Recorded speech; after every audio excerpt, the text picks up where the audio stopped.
Astaghfirullah. Bismillahirrahmanirrahim. Assalamualaikum warahmatullahi wabarakatuh.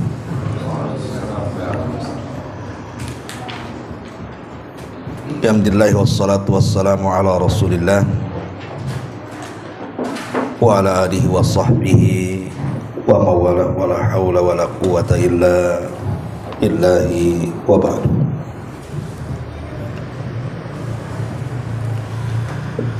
Alhamdulillah, segala puja dan puji hanya milik Allah subhanahu wa ta'ala. Salawat dan juga salam kita hadiahkan kepada Rasul kita Nabi besar Muhammad sallallahu alaihi wa ala alihi wasallam. Alhamdulillah, setelah beberapa pekan saya tidak bisa mengisi karena ada sesuatu hal. Malam ini kembali kita akan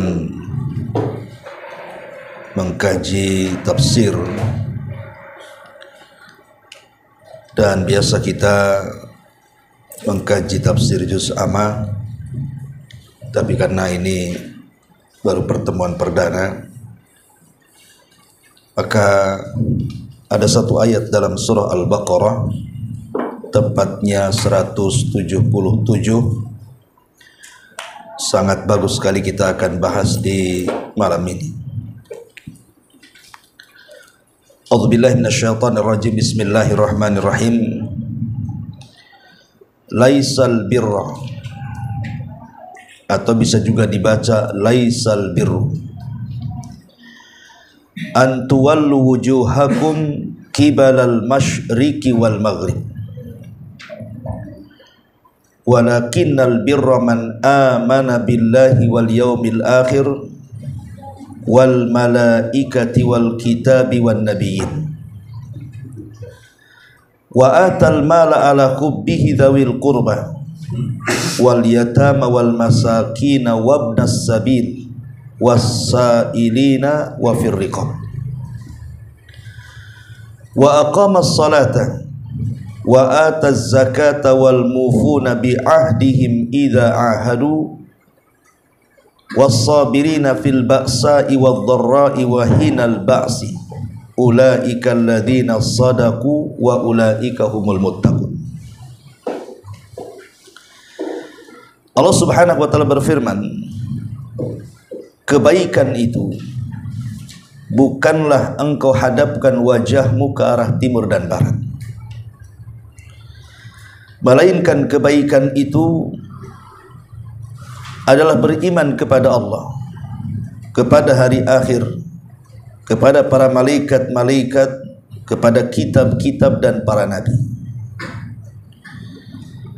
Kebaikan itu memberikan harta yang dicintainya kepada kerabatnya, kepada anak-anak yatim, orang-orang miskin dan musafir, serta memberi kepada orang yang meminta-minta, dan juga memerdekakan hamba atau budak-budak sahaya. Termasuk kebaikan juga adalah melaksanakan salat, menunaikan zakat, menepati janji apabila berjanji, dan juga sabar dalam kemelaratan, penderitaan, dan pada masa peperangan.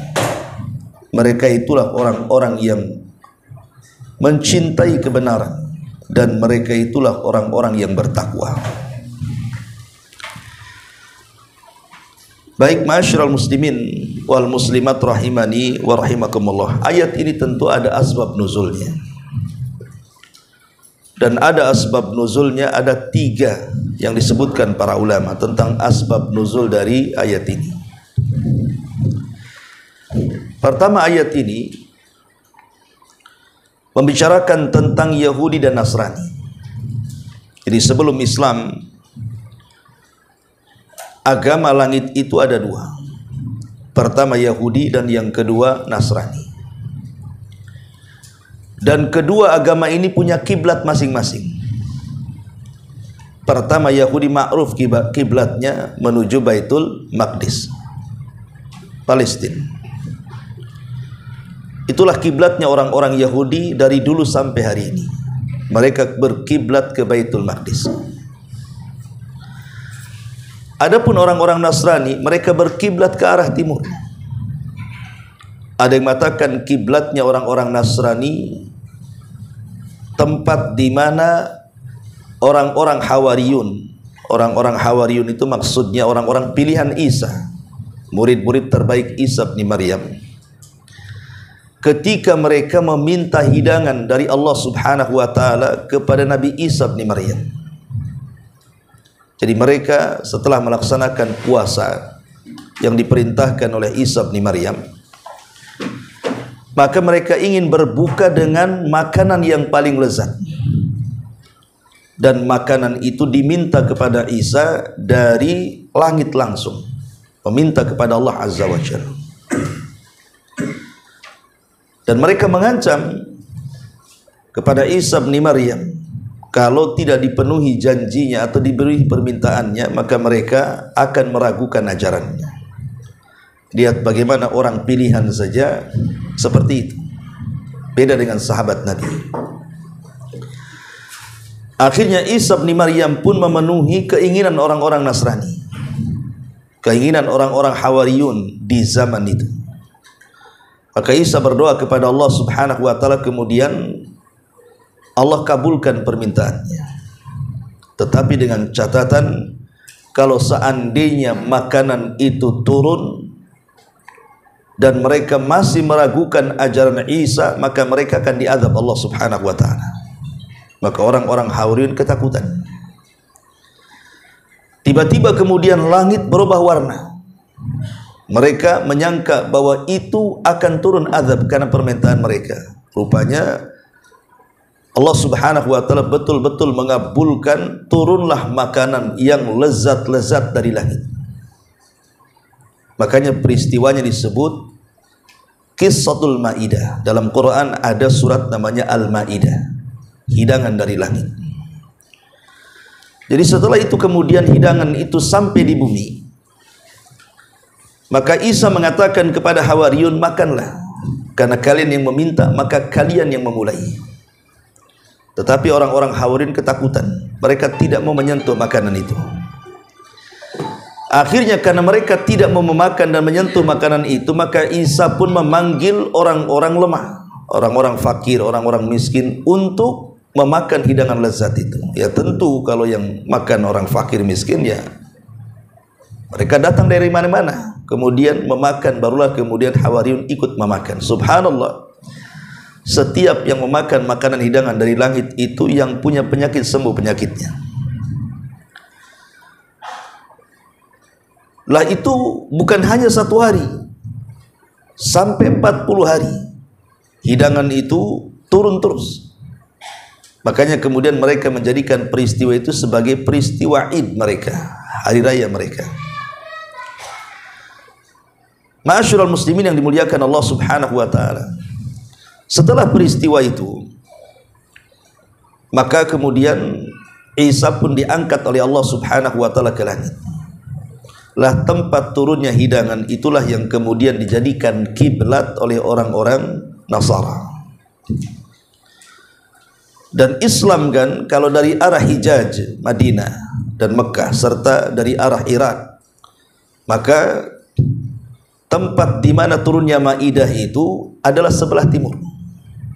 Makanya kiblat mereka ke arah timur, sementara kiblatnya Baitul Maqdis itu ke arah barat. Dan kita tahu bahwa masing-masing Nasrani ataupun Yahudi berbangga dengan kiblatnya dan mencela kiblat satu dengan yang lainnya. Orang Yahudi mengatakan laisatin nasara ala syai'. Orang-orang Nasrani mengatakan laisatil yahudu ala syai'. Jadi mereka saling mencela. Orang Yahudi mengatakan Nasrani tidak ada apa-apanya. Orang Nasrani mengatakan Yahudi yang tidak ada apa-apanya. Sehingga mereka pun akhirnya saling mengingkari satu dengan yang lainnya. Dari sini turun ayat, laisal birra an tuwallu wujuhakum kibalal masyriqi wal maghrib. Bukanlah kebaikan itu engkau hadapkan kepada kiblat Yahudi ke arah barat ataupun kepada kiblat Nasrani ke arah timur. Karena hakikat kebaikan itu adalah man aman, orang yang beriman, orang yang memiliki keimanan sempurna. Sementara kedua agama ini tidak memiliki keimanan yang sempurna. Sebagian mereka beriman dan sebagian mereka kufur. Mereka beriman dengan ayat-ayat Allah sebagiannya dan kufur sebagiannya. Begitu juga Nasrani atau Yahudi seperti itu.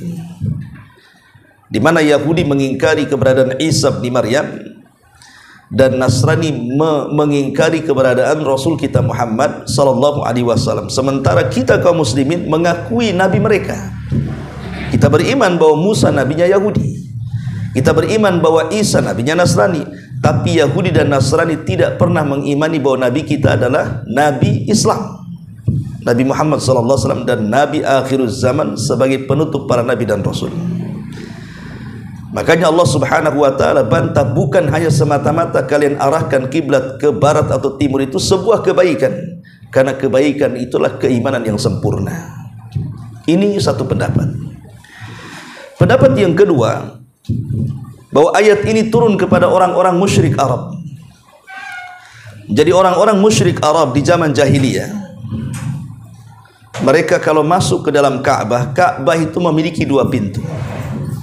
Pintu menghadap barat dan pintu menghadap timur. Jadi kalau mereka masuk dari pintu timur, maka mereka akan berdoa menengadahkan tangan mereka dihadapkan ke barat. Kalau mereka masuk dari pintu barat, maka mereka akan berdoa menengadahkan tangan ke arah timur. Dan mereka sangat meyakini bahwa doa-doa mereka akan mustajab. Maka turun ayat ini. Laisal birra an tuwallu wujuhakum kibalal masyriqi wal maghrib. Bukanlah kebaikan itu, wahai orang-orang musyrik, engkau menghadapkan doa-doa kalian baik ke barat ataupun ke timur, karena kalian di atas kesyirikan. Tapi kebaikan itu adalah keimanan. Keimanan kepada Allah Subhanahu wa taala. Ini pendapat yang kedua. Pendapat yang ketiga, bahwa ayat ini turun ketika pengalihan kiblat. Kita tahu bahwa Nabi sallallahu alaihi wasallam di awal salatnya di Mekah, periode sebelum hijrah, maka Rasul akan menghadapkan kiblat, kedua kiblat. Jadi kalau seandainya Baitul Maqdis di sana, Ka'bah di sini, maka Rasul akan menghadapkan ke arah Baitul Maqdis di belakang Ka'bah. Jadi menjadikan Ka'bah dan Baitul Maqdis itu kiblat. Tapi setelah kemudian hijrahnya Nabi SAW dari Mekah ke Madinah, maka Nabi SAW berkiblat ke Baitul Maqdis, sementara Ka'bah di belakangnya. Jadi membelakangi Ka'bah dan menghadap Baitul Maqdis. Tentu ada maksud tertentu dan ada hikmah tertentu, karena Nabi SAW ingin mendekati orang-orang Yahudi supaya mereka mengakui keislaman dengan cara mengikuti kiblat mereka. Tapi rupanya orang-orang Yahudi itu keras kepala. Mereka tidak mau mengikuti ajakan Nabi.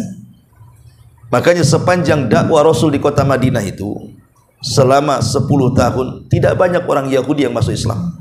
Hanya beberapa orang yang bisa dihitung dengan jari. Salah satunya Abdullah ibn Salam. Selebihnya ribuan orang Yahudi tidak beriman. Akhirnya Nabi SAW menegaskan bahwa dia ingin mengalihkan kiblat dari Baitul Maqdis, kiblatnya orang-orang Yahudi, menuju Baitullah Al-Haram Makkah Al-Mukarramah. Maka Rasul setiap malam memandang ke langit. Dan Allah Subhanahu wa taala tahu bahwa Rasul ingin memindahkan kiblat. Maka Allah Subhanahu wa taala izinkan Rasul untuk memalingkan kiblat. Turunlah ayat, qad nara taqalluba wajhika fis sama falanwalliyannaka qiblatan tardaha fawalli wajhaka syatral masjidil haram. Dan kami tahu engkau membolak-balikan wajahmu, wahai Muhammad, maksudnya keinginan engkau memindahkan kiblat. Allah tahu. Dan sekarang kata Allah, ku perintahkan engkau arahkan salatmu ke arah Masjidil Haram, maksudnya ke Ka'bah. Maka secara otomatis Nabi SAW setelah 16 bulan di Madinah menghadap kiblat Baitul Maqdis, maka memerintahkan sahabat untuk memutar kiblat 180 derajat. Karena kalau kita mengarah dari Madinah ke Baitul Maqdis, Mekah di belakangnya. Tapi kalau kita mengarah Ka'bah, berarti Baitul Maqdis di belakang kita. Makanya berputar 180 derajat. Ya. Lah ketika pemalingan kiblat ini menjadi bahan olokan. Orang-orang Yahudi menganggap, apalah agama Muhammad ini, kok kiblat dimain-mainkan kayak gini. Kemarin berkiblat kepada kiblat kami Baitul Maqdis, sekarang berkiblat kepada Ka'bah. Ini agama apa?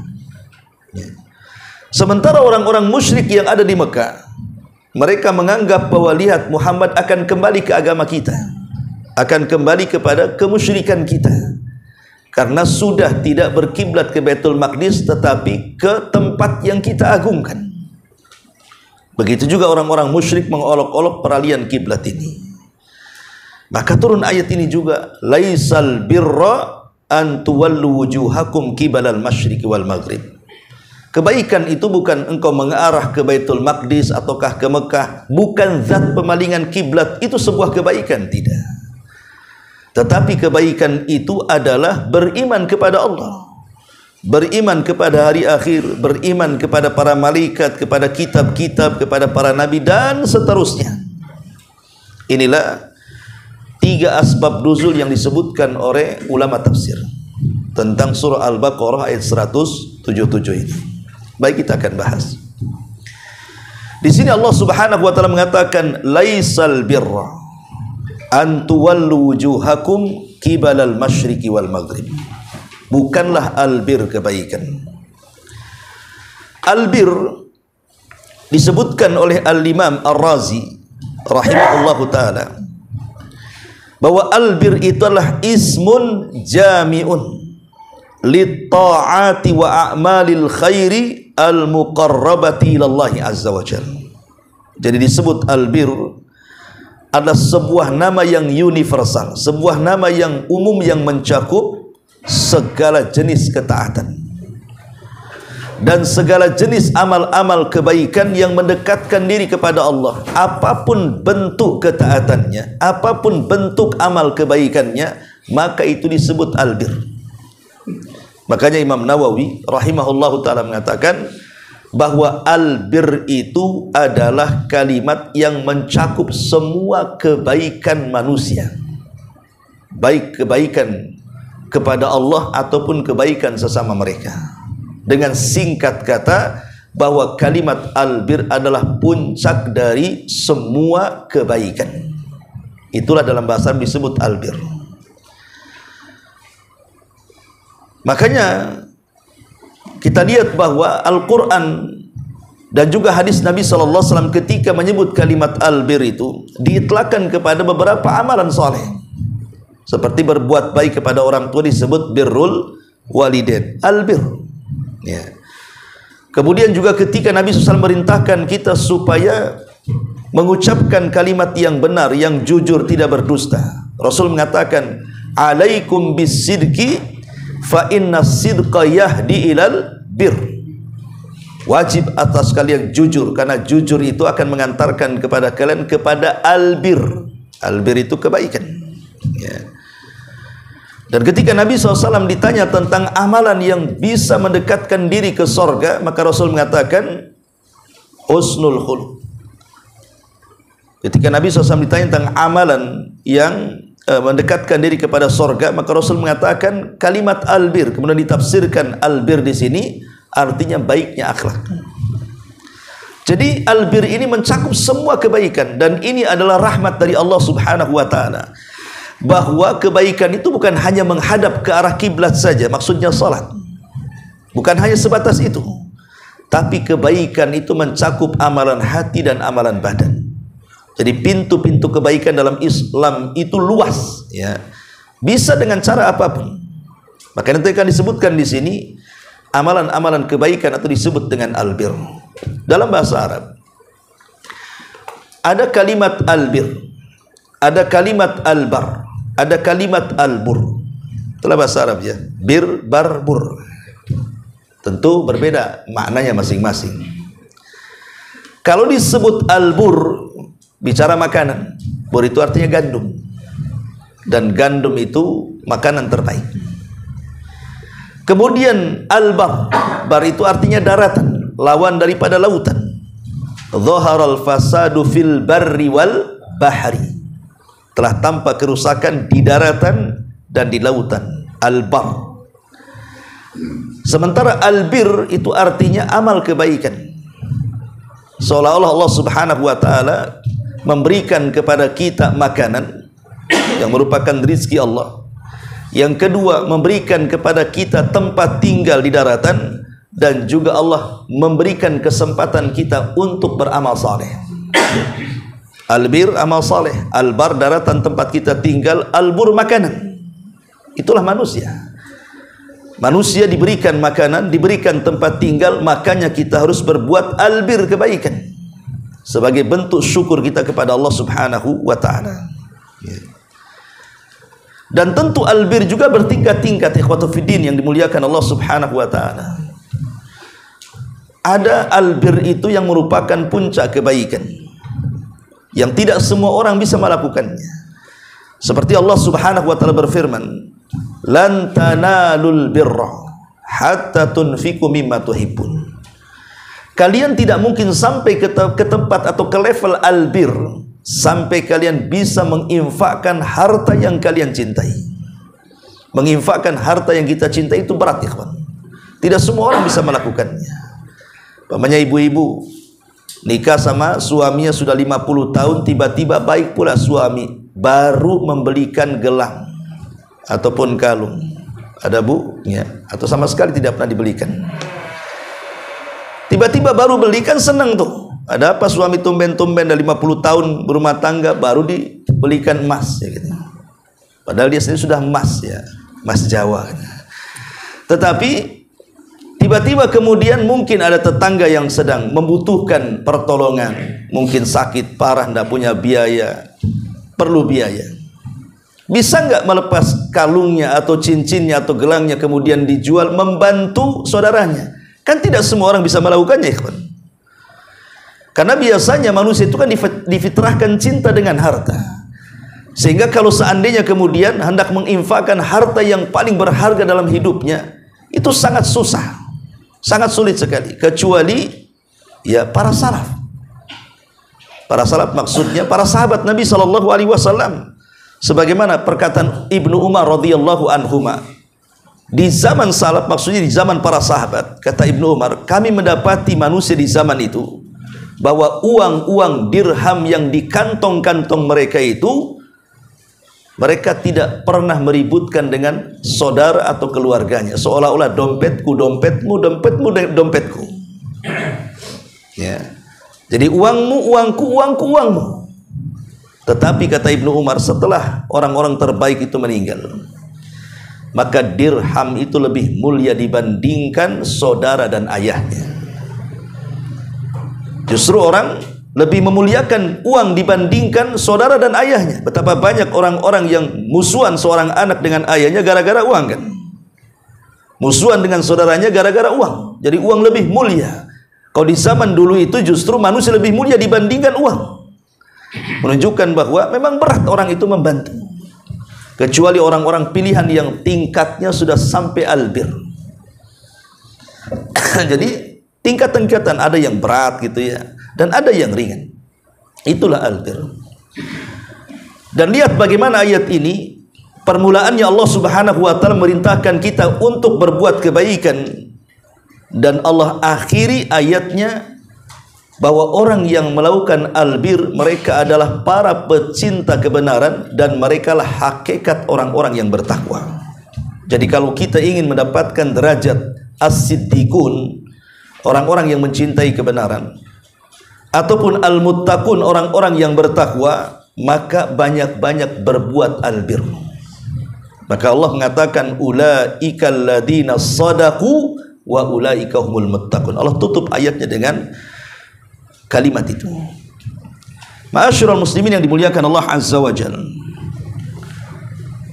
orang kalau melakukan kebaikan atau albir, maka dia telah memenuhi semua perintah Allah dan Rasulnya. Artinya kalau kita ini berusaha untuk mengamalkan kalimat albir, maka sempurnalah kita. Karena Nabi SAW pernah ditanya tentang kalimat albir, maka Rasul mengatakan taqwallah wa husnul khuluq, ya. Albir itu kita bertakwa kepada Allah Subhanahu wa taala, setelah itu kita perbaiki akhlak kita. Lihat bagaimana Rasul menyebut dua kata, takwa Allah. Pertama bertakwa, yang kedua berakhlak. Ya. Kalau kita bisa menggabungkan dua kalimat ini, takwa artinya hubung kait kita dengan Allah yang disebut dengan hablun minallah. Sementara husnul khuluq, baiknya akhlak, itu hubungan baik kita sesama kita yang disebut dengan hablum minannas. Kalau kita memiliki hubungan baik dengan Allah, kemudian kita juga memiliki hubungan baik dengan manusia, sempurna hidup kita. Berarti kita termasuk orang saleh karena kita bisa melaksanakan hak kita kepada Allah dan melaksanakan hak kita kepada manusia. Makanya dalam sebuah hadis, ketika Nabi SAW bicara soal laki-laki yang datang kepada kita hendak melamar anak putri kita, seandainya kita punya anak perempuan, datang seorang laki-laki melamarnya, apa kata Nabi SAW? Idza ja'akum man tardawna dinahu wa khuluquhu fazawijuhu. Kalau ada seorang laki-laki meminta putri kita dan kita pandang laki-laki itu baik agamanya, apakah cukup baik agama? Tidak, harus ada yang keduanya, dan juga baik akhlaknya. Nikahkan anak kita dengan dia. Kalau tidak, hancur anak kita. Dari sini Nabi SAW menyebutkan dua kata kan, baik agama dan baik akhlak. Sebab kalau baik agamanya saja, oh nampak sudah sunnah, ya, nampak sudah salaf gitu kan, nampak pakainya cingkrang lah, berjanggut, kemudian masya Allah istiqomah, belum tentu baik akhlak, ikhwan. Betapa banyak habar-habar yang miring sampai ke telinga kita juga.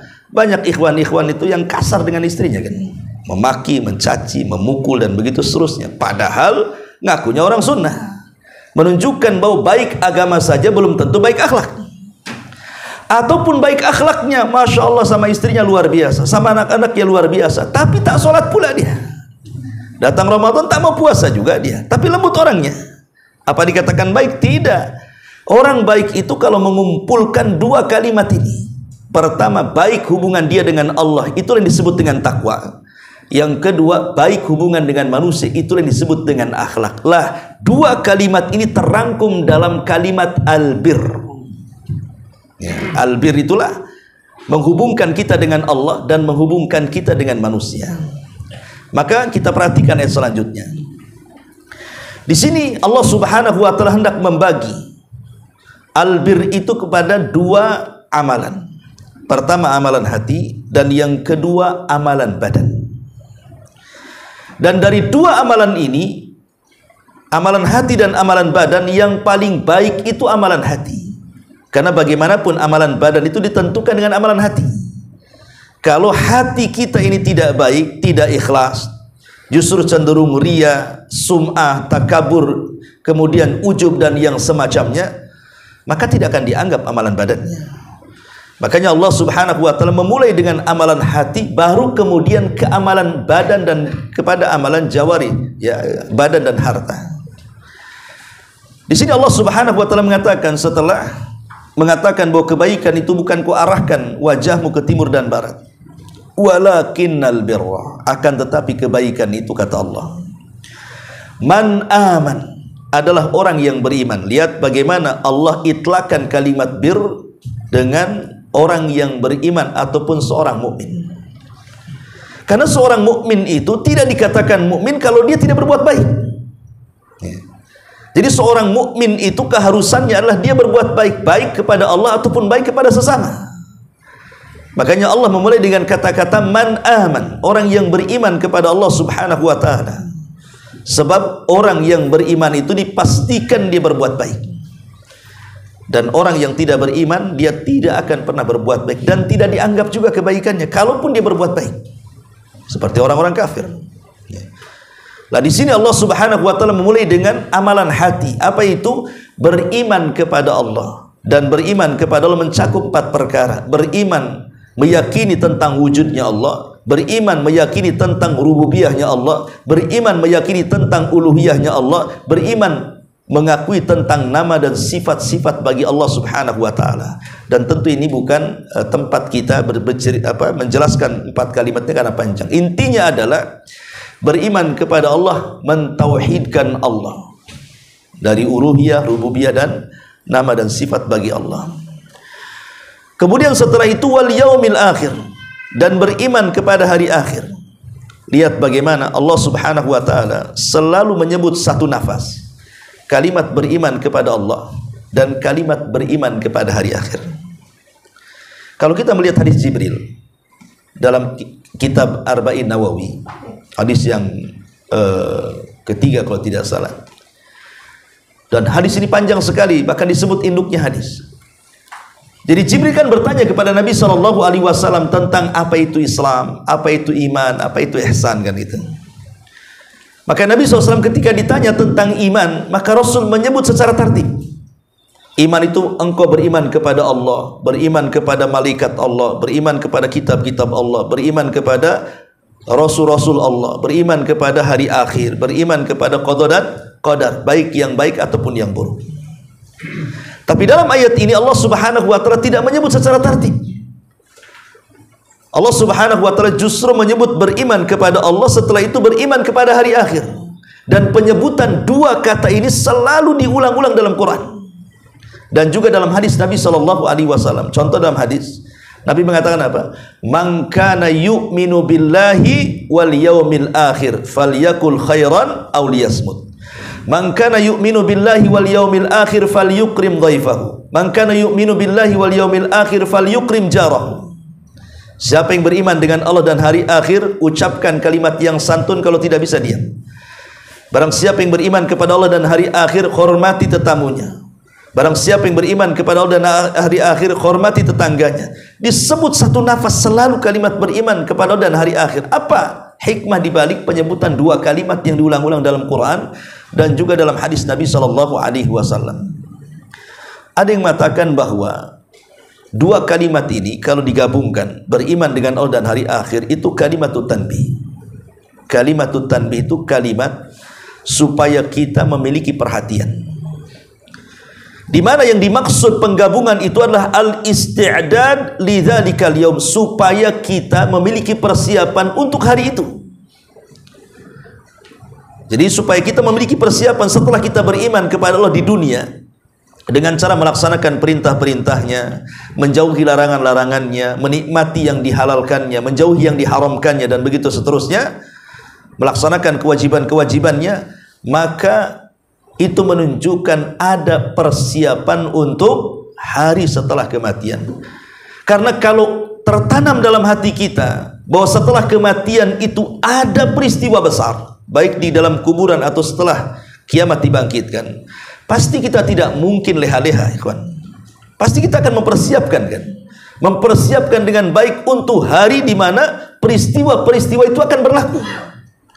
Tapi kalau orang tidak punya keyakinan tentang hari akhir, maka dia akan malas untuk melakukan ibadah, kan? Apa gunanya saya ini capek-capek sholat, capek-capek puasa kalau tidak ada balasannya? Makanya kemudian dikaitkan kalimat itu, karena kalimat ini maksudnya ketika kita sudah beriman dengan Allah, maka kita akan persiapan berjumpa dengan Allah Subhanahu wa taala. Maka disebut dua kalimat itu supaya kita punya isti'dad, persiapan yang matang untuk hari yang dijanjikan Allah Subhanahu wa taala, yaumul qiyamah. Dan sering saya katakan bahwa beriman kepada hari akhir itu memiliki 5 rukun, ya. Pertama, beriman dengan kematian. Kullu nafsin dha'iqatul maut, setiap jiwa itu pasti mengalami kematian. Yang kedua, beriman dengan peristiwa setelah kematian di alam barzah, dengan 4 keyakinan kita. Pertama, adanya himpitan kuburan. Yang kedua, adanya fitnah kubur, pertanyaan malaikat mungkar dan nakir. Kemudian yang ketiga, adanya azab kubur. Dan yang terakhir, adanya fitnah kubur. 4-empatnya harus kita imani. Karena ini rukun daripada rukun beriman dengan hari akhir adalah beriman dengan peristiwa di alam barzah. Kemudian rukun yang ketiga, beriman tentang adanya kebangkitan, bahwa kita akan dibangkitkan pada hari kiamat, dan Allah sanggup membangkitkan kita, dan lebih mudah lagi membangkitkan kita setelah menciptakan kita. Kemudian yang keempat, beriman tentang adanya hisab, bahwa setiap kita akan ada perhitungan di hadapan Allah Subhanahu wa taala untuk mempertanggungjawabkan semua perbuatan kita di dunia. Dan yang terakhir, beriman akan adanya balasan, baik berupa sorga ataupun neraka. Inilah yang disebut dengan rukun beriman dengan hari akhir. Beriman dengan kematian, beriman dengan peristiwa barzakh, beriman dengan kebangkitan, beriman dengan adanya hisab, dan beriman dengan adanya balasan. Kemudian Allah Subhanahu wa taala setelah menyebutkan kebaikan itu beriman kepada Allah, kemudian beriman kepada hari akhir, maka kemudian baru Allah Subhanahu wa taala menyebutkan di antara tengah-tengahnya adalah beriman kepada para malaikat, beriman kepada kitab-kitab, dan beriman kepada para nabi. Itu di tengah-tengahnya. Jadi tengah-tengah antara beriman kepada Allah dan diakhiri beriman dengan yaumul qiyamah, tengah-tengahnya, dan itu bagian daripada keimanan kepada Allah sebenarnya.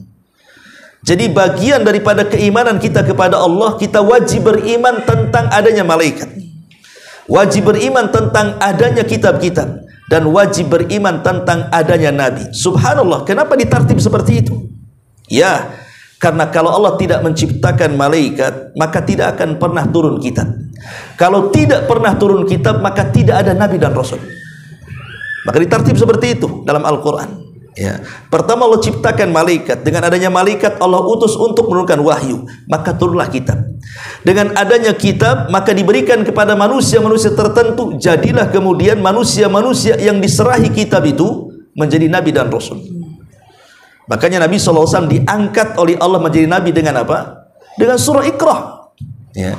Dan diangkat menjadi seorang rasul dengan surah Al-Mudaththir, dengan Quran. Dan Quran bagian kitab langit, kan gitu. Ma'asyiral muslimin yang dimuliakan Allah Azza wa Jalla. Pertama, beriman dengan para malaikat. Tentu beriman kepada para malaikat ini ada asar imaniyahnya. Kenapa kita harus beriman dengan adanya para malaikat? Pertama, beriman dengan malaikat,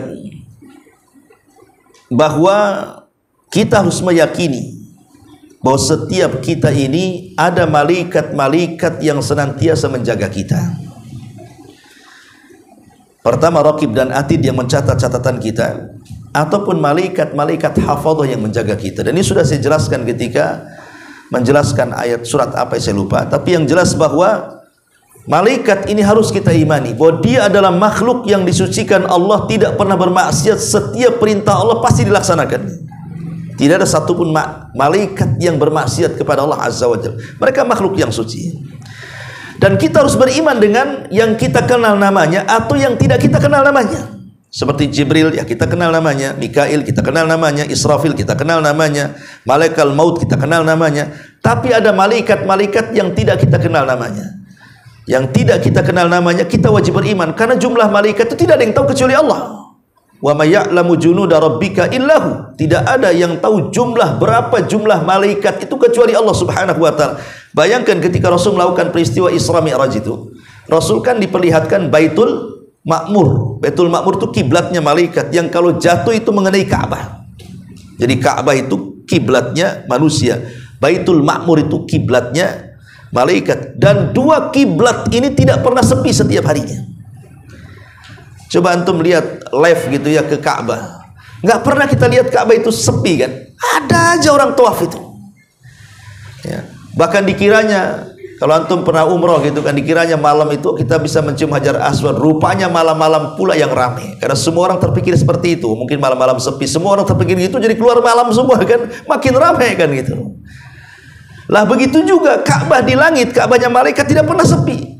Kata Nabi SAW, aku melihat setiap hari masuk ke Ka'bah malaikat Baitul Ma'mur itu 70.000 malaikat. Mereka tawaf satu hari, kemudian keluar dan tidak pernah kembali. Besoknya datang malaikat baru dengan jumlah yang sama 70.000, tawaf lagi, kemudian keluar dan tidak pernah kembali. Begitu setiap harinya. Jadi Baitul Ma'mur tidak akan sepi dengan tawafnya malaikat, sebagaimana Ka'bah juga tidak akan sepi dengan tawafnya manusia. Makanya itu kalau kita ditarik lurus Ka'bah ke Baitul Ma'mur itu satu garis itu. Jadi kalau Ka'bah malaikat jatuh, maka mengenai Ka'bah yang ada di bumi. Lalu kenapa Allah Subhanahu wa taala menciptakan Baitul Ma'mur untuk malaikat? Ada sebagian ulama mengatakan seperti ini. Ketika Allah Subhanahu wa taala menciptakan Adam, kan malaikat ini menawarkan diri, sebaiknya jangan kau ciptakan Adam itu, karena aku yakin Adam itu nanti akan seperti makhluk sebelumnya, jin yang suka menumpahkan darah, yang suka merusak bumi. Sudah, kalau engkau ingin bumi ini menjadi tempat ibadah, turunkan aja kami ke bumi. Enggak perlu diciptakan manusia. Tapi Allah mengatakan, inni a'lamu ma la ta'lamun. Aku lebih tahu daripada kalian. Ya. Akhirnya karena keinginan kuat malaikat ingin memakmurkan bumi, makanya Allah Subhanahu wa taala ciptakan Baitul Ma'mur supaya mereka rajin beribadah di situ maksudnya. Ada yang mengatakan seperti itu, wallahu a'lam. Tapi kembali bahwa beriman kepada para malaikat ini penting supaya kita tidak lalai. Ya. Bahwa setiap ucapan kita dicatat sehingga ucapan kita akan dijaga. Setiap perbuatan kita akan dicatat, maka kita akan menjaga perbuatan kita. Makanya orang yang yakin bahwa ada para malaikat, hidupnya akan baik karena terasa merasa dipantau dan disaksikan. Makanya penting beriman dengan para malaikat. Kemudian yang kedua, beriman dengan kitab. Kitab langit, menurut sebagian ulama mengatakan jumlahnya 104 kitab. Yang kita kenal yang 4 lah ya. Mulai dari Taurat, kemudian Zabur, kemudian Injil, kemudian Quran. Ada di sana suhuf, ya. Lah yang 100 kitab ini kita tidak kenal. Yang Allah bagi-bagikan kepada Idris, kepada Syith, kepada Ibrahim, kepada Musa selain Taurat gitu ya. Tapi kita harus imani. Baik yang kita kenal namanya Quran, Zabur, Taurat dan Injil, ataupun yang kita tidak kenal namanya. Dan tidak ada keharusan seorang nabi itu diberikan kitab. Ya, tidak ada keharusan seorang nabi itu harus diberikan kitab. Bisa saja dia diutus mengikuti kitab-kitab sebelumnya. Seperti mamanya Zabur kepada Daud. Zabur itu tidak ada hukum-hukum seperti yang ada dalam Taurat. Makanya Daud pun masih berhukum dengan hukum Taurat. Karena Zaburnya tidak selengkap Taurat kan gitu ya. Apalagi nabi-nabi yang lainnya. Jadi tidak keharusan seorang nabi yang diutus itu memiliki kitab. Bisa saja dia mendakwahkan kepada kitab-kitab sebelumnya yang diberikan kepada nabi sebelumnya. Karena jumlah nabi juga banyak kan. Ketika Nabi SAW ditanya oleh Abi Dzar tentang jumlah nabi itu, walaupun sebagian melemahkan hadisnya, ada yang mengatakan 120.000, ada yang mengatakan 124.000 nabi yang diutus itu. Kan banyak itu. Ya. Dan kebanyakan ribuan para nabi itu diutus kepada Bani Israel. Ya. Lah begitu juga kitab-kitab yang diturunkan. Itu banyak kita kenal ataupun kita tidak kenal. Yang jelas dua-duanya kita imani. Nabi yang kita kenal 25 nabi dan rasul kita imani, yang tidak kita kenal kita imani.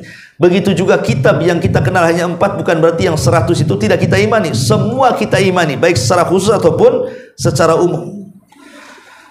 Inilah yang sampai di sini Allah Subhanahu wa taala ingin menyebutkan apa? Amalan hati. Ini kan amalan hati ya. Beriman kepada Allah, beriman kepada hari akhir, kemudian beriman kepada malaikat, beriman kepada kita, beriman kepada para nabi. Ini kan amalan hati, ikhwan. Ini bukan amalan badan. Ya.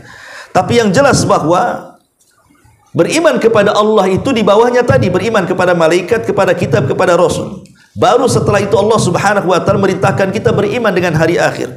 Dan beriman kepada hari akhir itu ikhwatu fiddin luar biasa pengaruhnya ya.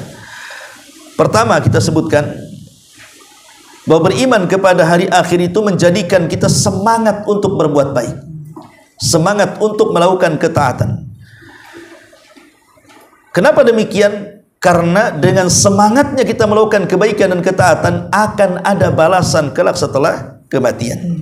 Yang kedua, beriman dengan hari akhir akan menumbuhkan perasaan takut, sehingga kita takut melakukan maksiat karena ada neraka yang sudah menunggu kita ya. Kemudian beriman kepada hari akhir itu akan melahirkan sabar, sabar dalam ujian, sabar dalam gangguan. Ketika ada orang-orang yang merasa dizalimi dan dia tidak bisa membalas, umpamanya kita ini orang lemah, orang itu kuat, kemudian menzalimi kita, mencaci, memaki, menggibah, memukul, bahkan sampai membunuh, auzubillah. Maka kita akan lebih sabar lagi. Kenapa? Ya, di dunia kita tidak pernah mendapatkan keadilan, tapi nanti setelah kematian Allah akan tegakkan keadilan itu. Muncul kesabaran kan di sini ya. Kemudian juga beriman kepada hari akhir akan memunculkan zuhud di dunia. Orang akan merasa zuhud. Zuhud di dunia itu artinya dunia bagi dia itu hanya sebatas di tangan. Sehingga ketika datang tidak terlalu bahagia, ketika pergi pun tidak terlalu bersedih. Dan dia tidak akan memasukkan dunia dalam hati, karena itu bukan tujuan utamanya. Makanya Rasul mengatakan, mali walid dunya. Apa urusanku dengan dunia, kata Rasul. Dunia ini sebatas orang melakukan safar kemudian membawa perbekalan secukupnya. Makanya Rasul mengatakan kepada Ibnu Umar, jadilah Ibnu Umar engkau ini seperti seorang musafir ataupun orang asing. Disebut orang asing, ya, pamannya antum datang ke Batam, nggak kenal Batam, nggak kenal siapa-siapa. Saya kira antum nggak akan betah di Batam. Pasti ingin balik kampung kan? Namanya orang asing, nggak dikenal orang, nggak tahu jalan, nggak tahu mana hotelnya, nggak tahu mana warung yang bingung dia. Akhirnya apa? Pengen balik kan? Lah jadilah dunia itu seperti orang asing, karena itu bukan rumah kita. Ataupun jadi seorang musafir. Musafir itu kalau singgah hanya untuk beristirahat kemudian jalan lagi. Maka jadilah dunia tempat persenggian istirahat ketika kita safar untuk melakukan perjalanan yang jauh melelahkan lagi menuju surga Allah Subhanahu wa taala. Jadi kalau kita bentangkan tentang thamarat ataupun keutamaan dan keistimewaan dan buah dari beriman kepada hari akhir ini luar biasa. Tapi yang jelas bahwa dengan beriman kepada hari akhir kita semakin persiapan untuk menyongsongnya. Baik, sampai di sini saya ulangi tadi bahwa di sini Allah Subhanahu wa taala menyebutkan albir itu amalan hati. Sekarang berpindah kepada amalan badan dan amalan harta. Allah Subhanahu wa taala mengatakan di antara bentuk albir adalah wa atal mala ala hubbihi dzawil qurba. Kemudian Allah mengatakan di antara bagian kebaikan itu artinya seseorang memberikan harta yang dicintainya kepada kerabatnya. Tentu kerabat ini bertingkat-tingkat kan ikhwan. Di antara kerabat yang paling dekat dengan kita siapa? Orang tua. Ya, ini Allah ingin mengajarkan kepada kita konsep infak dan sedekah. Ayat ini Allah telah mengajarkan kepada kita tentang bagaimana konsep bersedekah itu seperti apa. Siapa prioritas utamanya. Lah pertama Allah mengatakan zawil qurba, kerabat. Kerabat ini yang paling dekat dengan kita siapa? Orang tua dulu. Dan orang tua juga terbagi dua, ada ibu dan bapak. Siapa yang kita prioritaskan? Ibu dulu. Makanya Rasul ketika ditanya, kalau seandainya aku punya sesuatu yang hendak aku berikan kepada orang yang kucintai dari kerabatku Rasul, siapa yang saya mulai? Maka Rasul mengatakan ummuka, ibumu. Kemudian orang ini mengatakan siapa lagi? Ya Rasul, Rasul mengatakan ibumu. Kemudian siapa lagi Rasul? Kata Rasul ibumu. Kemudian siapa lagi Rasul? Kemudian Rasul mengatakan abuka, baru bapakmu. Jadi ibu 3 kali, baru bapak 1 kali. Kenapa? Karena ibu yang mengandung, ibu yang melahirkan, dan ibu yang menyusui. Tidak ada bapak mengandung, tidak ada bapak melahirkan, tidak ada bapak menyusui. Kalau ada aneh dan bin ajaib itu LGBT mungkin itu. Dan ada itu LGBT yang disuntik hamil padahal tumor di dalamnya. Intinya bahwa prioritas utama dalam sedekah kepada kerabat itu orang tua, dan dari orang tua tentu ibu dulu, ya, baru bapak, baru kemudian saudara-saudara sekandung, baru saudara-saudara sebapak, baru saudara-saudara seibu, baru ke paman, baru ke seponakan, baru sepupu yang lebih jauh lagi, kan ada urutannya tuh.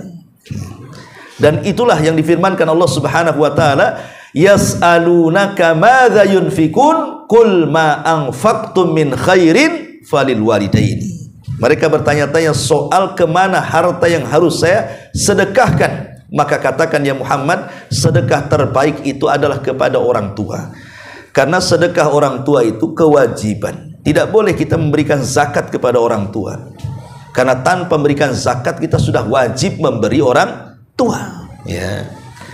Baru kemudian setelah itu Allah Subhanahu wa taala mengatakan wal yatama, dan anak yatim. Kalau seseorang kemudian memiliki tetangga anak yatim, orang yang miskin, tapi di satu sisi dia memiliki kerabat yang miskin juga. Kalau seandainya kita berikan sedekah kita kepada orang miskin dan meninggalkan kerabat, ini salah dalam konsep sedekah. Karena kerabat diutamakan dulu. Ya. Apalagi ada di kerabat kita itu selain kerabat dia anak yatim, maka kita akan dapat 2 pahala kan? Pahala menyambungkan kekerabatan dan pahala memberikan sedekah kepada anak yatim. Tapi kalau kita pisahkan, di sini ada anak yatim yang fakir, di sana ada kerabat yang fakir. Kemana harus kita sedekahkan? Kalau kita memilih kepada anak yatim yang fakir, dan membiarkan kerabat yang fakir tidak disedekahi, maka ini telah salah dalam konsep sedekah. Kerabat dulu, ya, walaupun di samping kita ada anak yatim, karena memang begitu tartibnya, ya.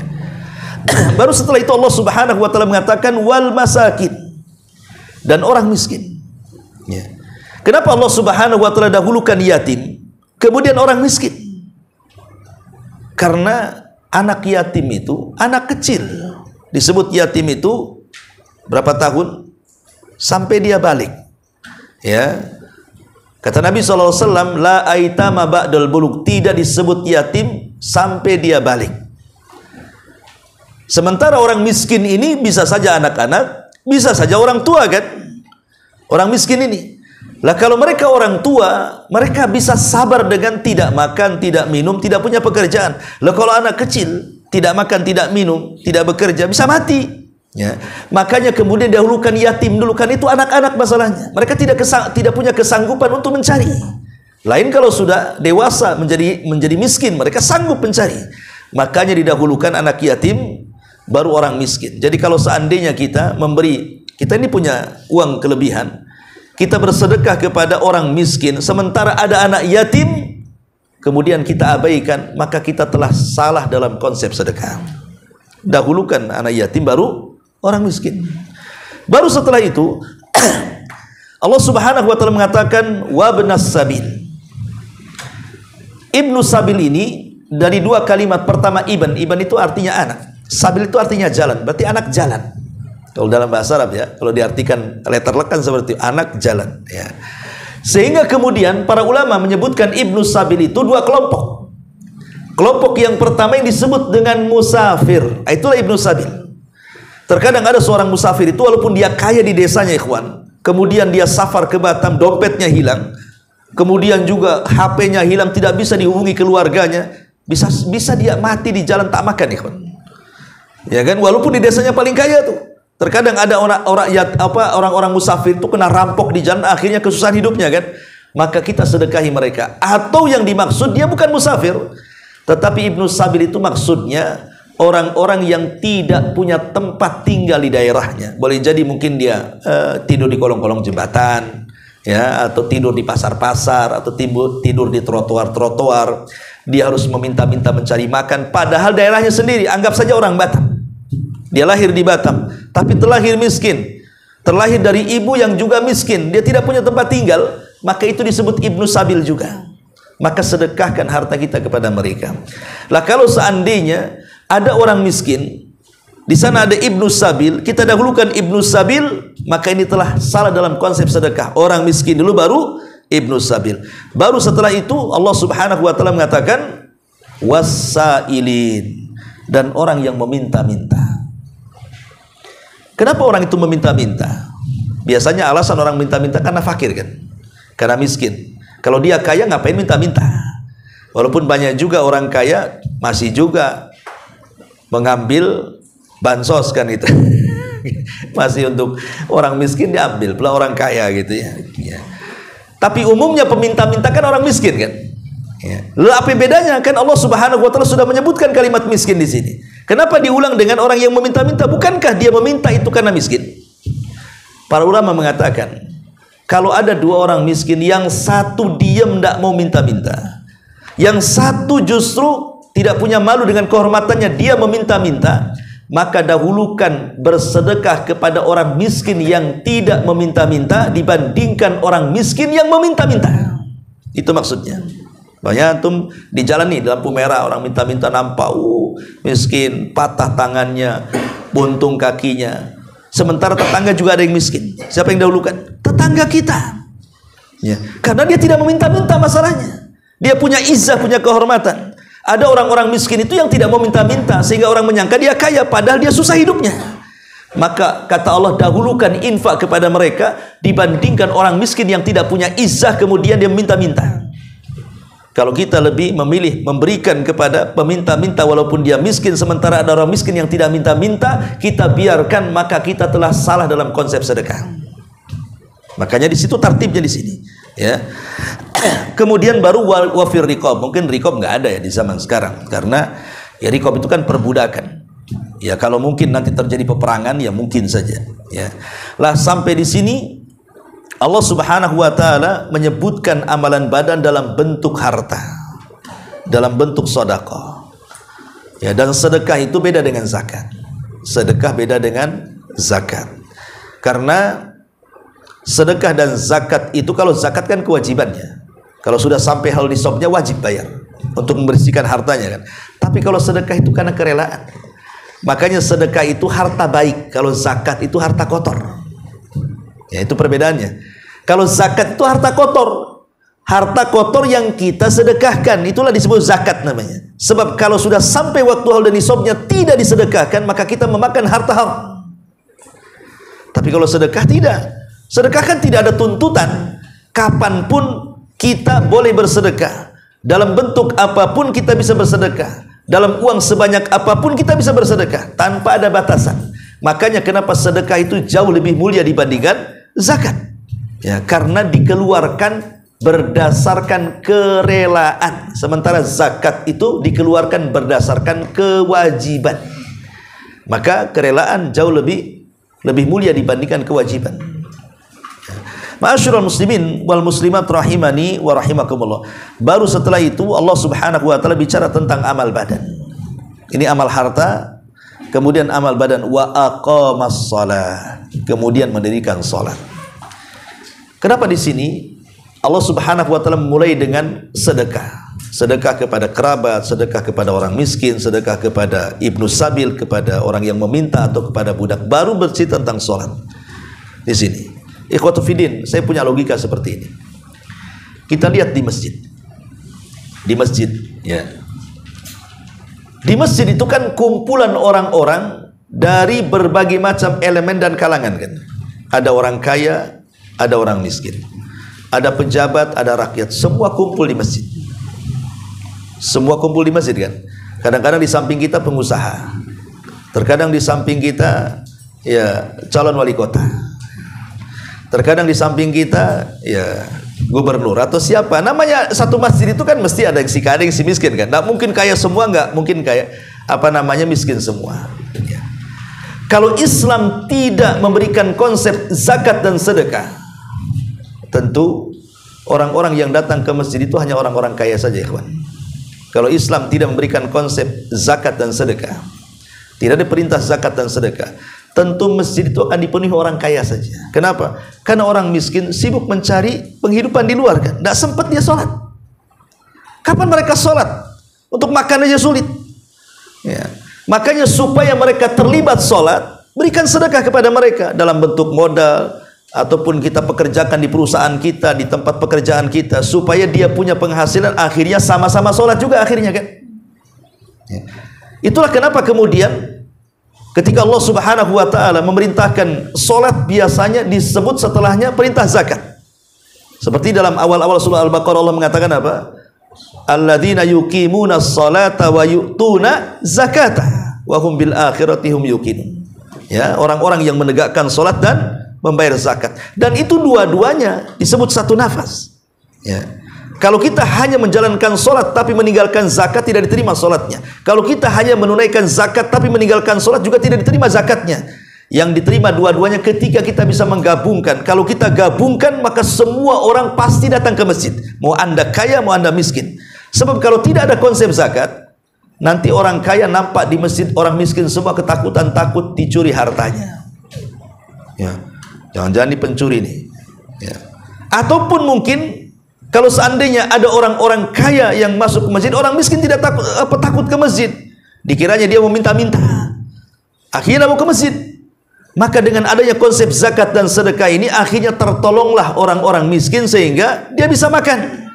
Ya, dia bisa menghidupi keluarganya sehingga dia juga bisa sama-sama ke masjid dengan orang kaya. Nah, itulah konsep kenapa Islam itu memerintahkan untuk zakat dan sedekah. Luar biasa keagungannya. Jadi ada hikmah yang luar biasa di balik itu. Dan Syekh Shalih Fauzan hafizahullah taala mengatakan yang disebut dengan menegakkan salat. Kenapa Allah tidak mengatakan mengamalkan salat, tapi menegakkan salat? Mengamalkan dan menegakkan berbeda. Kalau hanya mengamalkan, ya salat, yang penting saya salat itu namanya.